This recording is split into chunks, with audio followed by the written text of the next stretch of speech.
오늘은 사도행전 11장 말씀을 보도록 하겠습니다. 베드로는 당대 예수님 다음의 인물입니다. 오죽하면 교황이 베드로를 이은 사람이었을까요? 예수님의 수제자였으며 하루에 3,000명씩 전도를 한 인물이었고, 제자들 최초의 기적을 일으킨 인물이었고, 그러니 로마의 백부장인 고넬료가 절을 할 정도의 그런 인물이었습니다. 당대의 기독교인이라면 베드로라는 인물에 대한 신뢰도나 인지도를 결코 무시할 수 없을 것입니다. 근데 3절에 그런 베드로가 무할례자의 집에 들어가서 함께 먹었다는 사실만으로 비난이 대상이 되었다는 사실에 우리는 집중해야 될 필요가 있습니다. 지금 현재 우리 크리스찬의 생각과 입장에서 이해를 해본다면 그 비난하고 있는 할례자들의 행동을 도저히 이해할 수 없을 뿐만이 아니라 저런 고집세고 전통적이며 요즘 표현으로 라떼들이다 이렇게 생각할 수 있을 겁니다. 하지만 우리가 지금의 생각이 아닌 그 당시 상황으로 가봐야 돼요. 당시의 상황으로 이해하고 도대체 할례자들이 말하는 이방인과 함께 먹었다는 그런 의미가 어떤 건지를 좀 생각해 봐야 합니다. 지난주에도 설명했듯이 유대인에게는 신념과 같은 것이 유대인이 되기 위해서는 이방인이 필요합니다. 유대인의 조건에 이방인이 있기 때문에 유대인일 수 있는 겁니다. 유대인일 수 있는 조건이 이방인이라는 필수 개념이 필요한 것이죠. 유대인인지 아닌지를 또 구분할 수 있는 조건은 할례입니다. 그러면 할례받은 백성이 무할례자와 함께 밥 먹었다는 것은 나는 유대인이 아니다라는 그런 의미를 나타내는 거죠. 할례가 육체적인 표시로 잘 드러낼 수 있는 쉽게 구분되는 표현이라서 유대인 이퀄 할례자 이퀄 유대인이기 때문이죠. 할례받은 백성이 무할례자와 밥을 먹었다는 말을 여러분들에게 쉽게 이해시키기 위해서 제가 어젯밤에 고민을 하다가 이렇게 여러분들에게 예를 한번 들어드립니다. 요즘 정치적인 거나 종교적으로 가장 핫한 주제가 동성애에 대한 부분입니다. 차별금지법에 대해서 기독교가 지금 반대를 하고 있는 상황인데, 동성애를 인정하는 기독교라면 거의 사탄급 교회죠. 그런데 이렇게 생각해 봅시다. 돌아가신 옥하는 목사님이나 하용조 목사님이 어느 날 꿈을 꾸고 동성애 교회를 인정하라 이런 말을 한번 생각했다고 해봅시다. 지금 그 상황과 같은 급이에요. 지금 할례자와 무할례자가 밥을 같이 먹는 수준이 이 정도 급인 이야기입니다. 그렇다고 제가 동성애를 인정하는 설교로 여러분들 이 설교를 이해하시면 안 돼요. 여러분들에게 지금 할례자와 무할례자가 밥을 같이 먹었다는 그 강도, 액션이 어느 정도인지 지금 현재 우리의 입장에서 느끼는 그 강도를 여러분들에게 설명드리고 싶어서 그렇게 이야기하는 겁니다. 내 귀퉁이에 끈이 매달린 채로 큰 보자기와 같은 그릇이 하늘에서 내려와서 땅 위에 있는 네발 짐승들과 들짐승들과 기어다니는 것들과 공중의 새들이 담겨있고 그것을 잡아먹으라는 환상을 보았다고 베드로는 말하죠. 속된 것이나 청결한 것을 먹은 일이 없기에 먹을 수 없다고 베드로는 대답을 합니다. 근데 하나님께서 이미 내가 깨끗하게 한 것이기 때문에 속되다고 하지 말라. 이 일이 고넬료에게도 정확히 계획되어지고 실제로 고넬료가 이 일들을 통해서 베드로에게 성령을 받는 모습으로 증거가 되게 했습니다. 베드로가 말한 환상을 유대인들 다시 말해서 할례자들이 더 이상 이 사건 이후에 시비를 걸었다는 이야기가 들리지 않는 것을 보면 베드로의 환상을 그 이후에 신뢰를 했다는 의미로도 볼 수 있을 것입니다.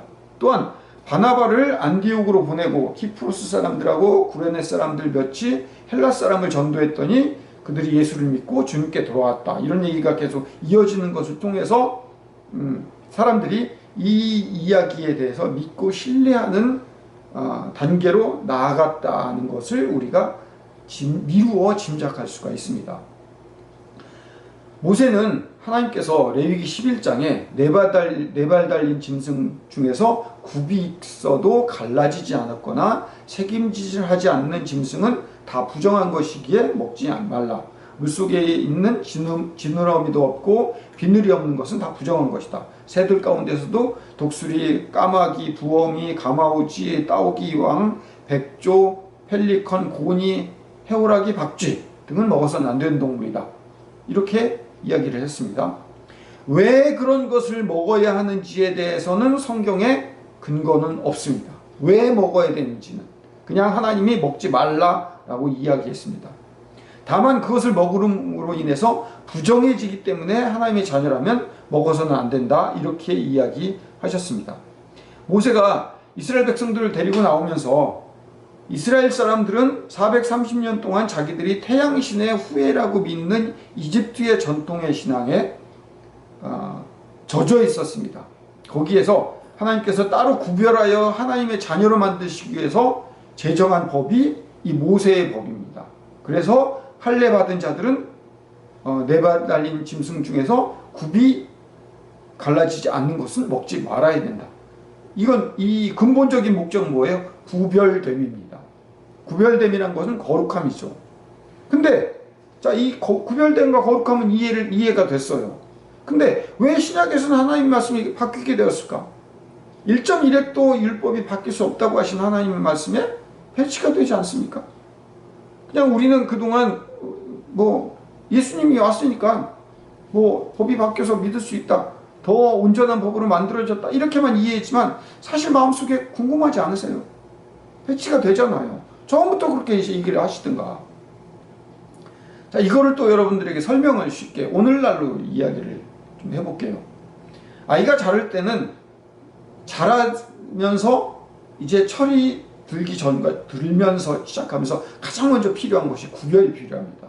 똥인지 된장인지 구별해야 돼요. 왜? 아기 때 무조건 입에 집어넣잖아요.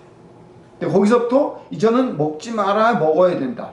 HG, 먹지 말아야 되는 것, 먹어야 되는 것을 구별하는 것. 제일 먼저 해야 될 것이 구별하는 작업입니다.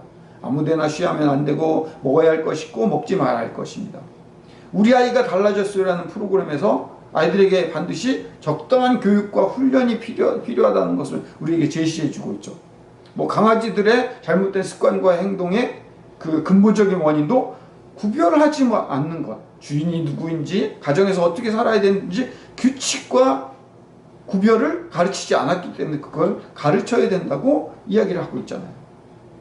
자, 그러나 사춘기를 경험하고 인간이 성장하면서 온전한 성장이 되어지는 과정에서 구별로만은 세상을 전부 이해할 수 없는 단계가 찾아옵니다. 사춘기가 왜 사춘기인지 아세요? 옳고 그름, 선, 악, A 아니면 B, 선 아니면 악이라고 하는 그런 존재에서 사춘기를 경험하면서 회색이 있네? 살아가 보니까 이게 이해가 안 되니까 이 속에서 갈등이 생기는 거예요. 그게 사춘기예요. 옳고 그름으로만 구별되는 인생은 아닌 거예요. 좌파와 우파로 구분하고 옳음과 그름으로 인생을 판단하는 사람들은 성인 아이들이에요. 육체의 나이와 상관없이 내가 하고 있는 생각이나 행동이 옳고 바르고 저 사람은 틀리고 내 생각과 다른 사람들의 행동이 잘못되었고 고쳐야 하는 일들로만 여기는 그런 사회가 점점 우리가 되어가고 있잖아요. 그게 양극화 현상이라고 하는 거잖아요. 점점 더 내가 생각하는 사람들과만 만나게 되고 나와 다르면 모든 것이 미워지는 현상입니다.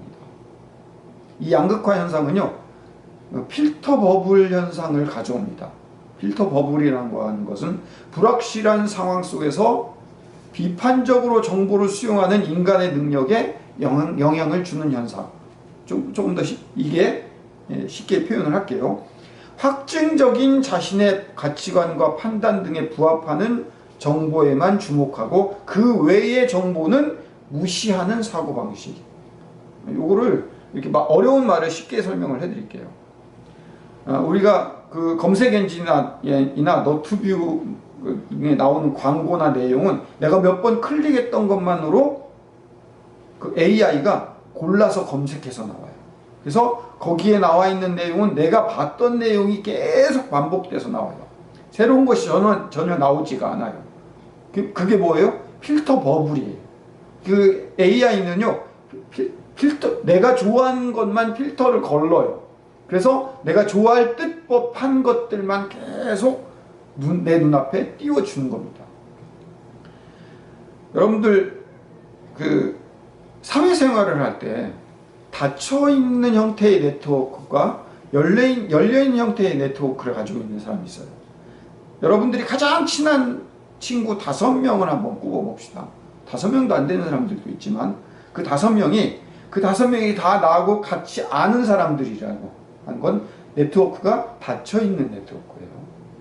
열려있는 네트워크는 내가 A라는 사람을 알고 있지만 A는 B를 몰라요. 내가 A, B, C, D, E 5명을 알고 있지만 이 각각의 사람들은 서로를 몰라요. 이건 열려있는 네트워크예요. 이러면 오히려 이게 우리는 더 옳은 네트워크라고 생각을 하고 있거든요. 그런데 이거를 실험을 한 사람이 있습니다. 일어나지 않는 일에 대한 정답을 맞힐 확률을, 그리고 올바른 결정을 할 수 있는 확률을 점검을 해봤는데 이 닫혀있는 네트워크는 확률이 굉장히 떨어졌어요.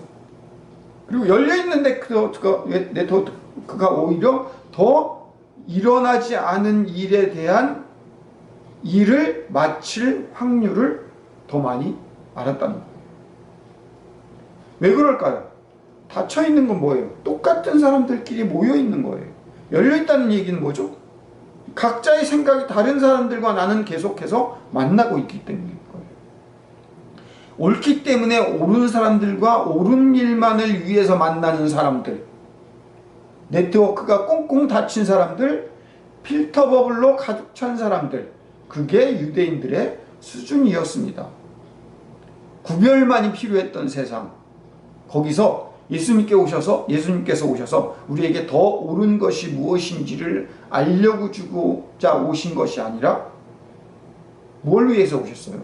옳고 그름과 상관없이 모든 자들을 다 구원하시고 떠안으시기로 결정하시고 십자가에 달려 계신 그 순간에 천군 천사들을 불러서 과거와 현재와 미래의 조건과 구분과 옳음과 그름과 좌파와 우파의 모든 잘못들을 나에게 다 가져와라. 내가 십자가의 어깨 위에 다 얹고 내가 죽겠노라. 이게 모든 내 보자기에 천에 모든 각종 생물들 다 내가 취해서 네가 먹을 수 있는 자로 바꾸겠노라. 이게 하나님의 근본적인 이야기예요. 낮은 수준의 교회일수록 우리는 옳고 다른 교회는 틀리라, 우리만 맞다라고 가르칩니다. 옳고 그름을 넘어선 것을 알려주고 싶으셔서 오신 분이 예수 그리스도예요. 모든 짐승들을 잡아먹을 수 있는 세상의 가치관을 바꾸시기 위해 오셨습니다.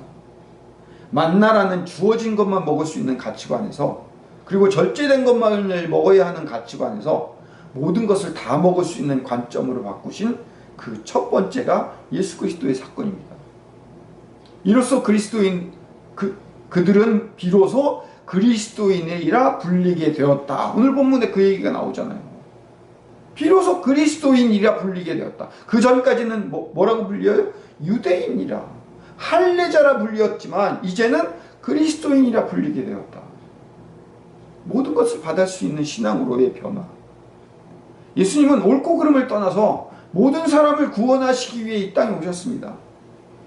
하나님 말씀하시는 모든 사람들은 지금 내가 가장 싫어하는 태극기 부대와 전광훈 목사, 혹은 내가 제일 끔찍하게 싫어하는 조국 목사와 문재양, 서로 갈라진 이 대립의 이 사람들, 이런 사람들이 내가 원하는 사람들도 바뀌어졌을 때만 나 같은 편이야가 아니라 무할례자가 할례자가 되었을 때만 밥을 같이 먹을 수 있는 것이 아니라 예수를 믿는 사람들 품어주고 들어주고 네트워크가 내 생각만 내 주장만 하는 관계에서 내가 틀렸음을 인정하고 내가 바꿀 수 있는 그런 교회로 이제 팬데믹 시대 이후의 시대의 교회는 그렇게 바뀔 거예요. 그걸 위해서 우리는 준비해야 돼요. 교회는 예수님 때문에 모여진 교회예요. 이 말을 잘 이해하셔야 돼요. 제가 중국에서도 여러 번 설명한 내용이지만 교회는 예수님 때문에 모여진 곳이라는 의미는 예수님의 이름만 아니면 도저히 모일 수 없는 사람들끼리 모인 곳이 교회예요. 그렇기 때문에 교회에는요, 별의별 인간들이 다 있어야 되는 거예요. 교회는 한 마음 한 뜻이 되어서 같은 마음을 품고 같은 뜻이 되어서 한 방향을 향해 오로지 기도하고 전도하면, 그래서 어떤 일을 달성을 하면 부귀영화가 충만하고 잘 될 것이다, 이걸 가르치는 것이 교회가 아니에요. 그건 유대인의 관점이고 사고방식이고 할례자들이 많이 가져야 할 사고방식이에요. 기독교인, 이제 그리스도인이 되었다고 하는 그것은 옳고 그름을 떠나서 어른이 되고 나이를 먹어가면서 시간이 빨리 가잖아요. 왜냐하면 시간을 거시적으로 보기 때문에 그래요. 중고등학교 다닐 때 1년은 무척 긴 시간입니다. 하지만 40이 넘어가고 50이 넘어가면서 1년은 순식간에 넘어가죠. 왜요? 옳고 그름보다 이제 세상을 이해하기 시작해요. 모든 음식을 먹을 수 있는 신앙이 되어 가고 있거든요.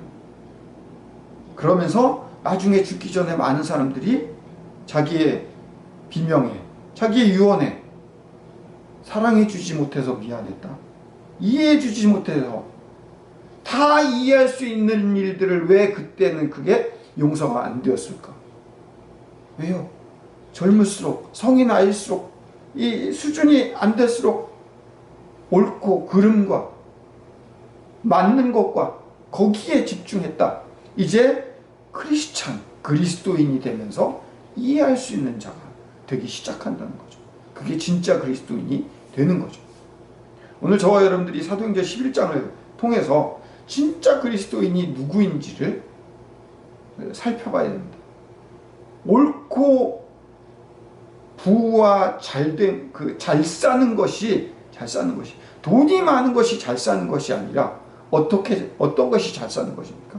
크리스찬이 되고 하나님이 원하는 것으로 살아가는 것이 잘 사는 것이죠. 그걸 아는 저와 여러분들이 되시기를 축복합니다. 기도하겠습니다. 사랑의 아버지 하나님, 교회는 예수님 때문에 모여진 곳이 교회입니다. 그렇다면 교회는 예수님의 이름이 아니면 도저히 모일 수 없는 사람들끼리 모인 곳이 교회라는 사실을 기억하고 우리가 품어내고 양보하고 이해하고 사랑할 수 있는 그런 교회가 될 수 있도록, 그런 교회의 일원이 될 수 있도록 나를 바꾸고, 이제 할례자가 아니라 크리스찬이 되고, 이제 옳고 그름이 아닌 모든 것을 받아들이고 이해해 줄 수 있고 용서해 줄 수 있는 사람으로의 변화와 성숙된 삶으로 살아가는 그런 주의 백성들이 되기를 소망합니다. 주께서 함께하여 주시옵소서. 예수님 이름으로 기도드립니다. 아멘. 이제는 우리 구주 예수 그리스도의 크신 은혜와 아버지 하나님의 극진하신 사랑하심과 성령님의 인도 교통 내재하심이 이 설교를 듣는 모든 자들 머리 위에 영원토록 함께하여 주시기를 간절히 축원하옵나이다. 아멘.